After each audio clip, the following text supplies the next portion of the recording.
আকৌ এবাৰ বাঘজান কাণ্ডৰ সূচনা হৈছে অসমত দ্বিতীয় বাঘজান হোৱাৰ দিশে শিৱসাগৰ ভটিয়াপাৰ RDS 147 ৰিগত অব্যাহত গেছ নিৰ্গমন অহৰহ গেছ নিৰ্গত হৈছে শিৱসাগৰ ভটিয়াপাৰত ONGC আৰু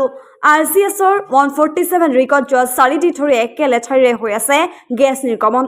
প্ৰতি মুহূৰ্ততে ভয়ানক পৰিস্থিতিৰ দিশে অগ্ৰসৰ হৈছে ভটিয়াপাৰ RDS 147 ৰিগ ONGCয়ে গেছ নিৰ্গমন ৰোধ কৰিবলৈ প্ৰচেষ্টা হাতত লৈছে যদিও আজি পৰ্যন্ত সম্পূৰ্ণ ব্যৰ্থ এই ক্ষেত্ৰত ভয়ানক পৰিৱেশৰ সন্মুখীন হ'বলৈ অগ্ৰসৰ হৈছে সমগ্ৰ ভটিয়াপাৰ অঞ্চল বৰ্তমানে অহৰহ গেছ নিৰ্গমন হোৱাৰ ফলতে শব্দ প্ৰদূষণে অঞ্চলটোলৈ ভাবুকিৰ সৃষ্টি কৰিছে ভটিয়াপাৰ হাবিচুক গাঁৱত এতিয়া আতংকময় আৰু ভয়ৰ বাবে জনশূন্য হৈ পৰিছে অৰ্ধ শতাংশ লোকক অঞ্চলটোৰ পৰা স্থানান্তৰ কৰা হৈছে মুঠতে আজি 3 দিন ধৰি অঞ্চলটোত বিৰাজ কৰিছে কেৱল ভয় আৰু আতংক গেছ নিৰ্গমন স্থানত কেৱল পানী ঢালিয়ে দায়িত্ব সামৰিছে ONGC কৰ্তৃপক্ষই আজি পৰ্যন্ত ঘটনাস্থলীত উপস্থিত হোৱা নাই এজন উচ্চ পদস্থ বিষয়া গেছ নিৰ্গমন ৰোধ কৰিবলৈ আৰু কিমান সময়ৰ প্ৰয়োজন হ'ব তাৰো সঠিক উত্তৰ নাই ONGCৰ হাতত গাঁওবাসীয়ে গেছ নিৰ্গমনৰ শব্দ আৰু গোন্ধৰ বাবে নানান স্বাস্থ্যজনিত সমস্যাৰ সন্মুখীন হৈছে ইয়াৰ সমীপত বসবাস কৰা প্ৰায় 30টা পৰিয়ালক বিপদমুক্ত কৰিবলৈ ONGCয়ে শিবিৰত থাকিবলৈ দিছে যদিও তেওঁলোকে লাভ কৰা নাই উপযুক্ত সা-সুবিধা এতিয়ালৈকে জনসাধাৰণে লাভ কৰা নাই স্বাস্থ্য সুৰক্ষাজনিত সুৰক্ষা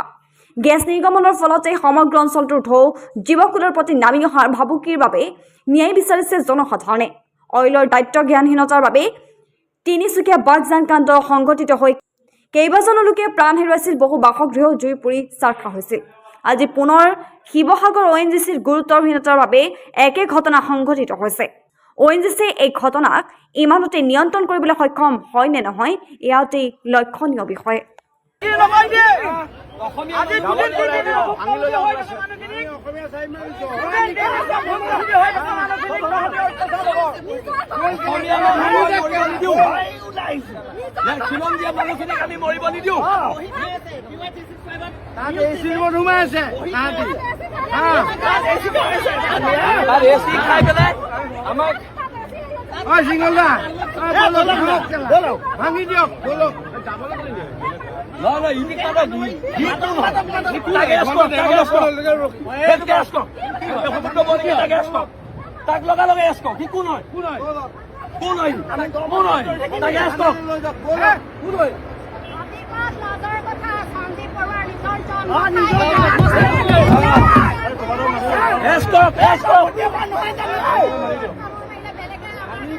সঞ্জীৱ প্ৰকাশ কৰক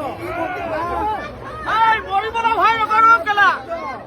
হয় গুলি আগত যাম নহয় তহঁতক মাৰি থৈ যাম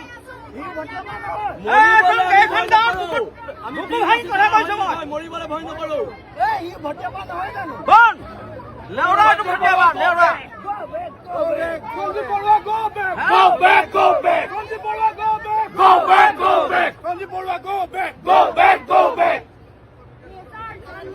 ভোক্তভোগী হৈ আনিলে গম পায়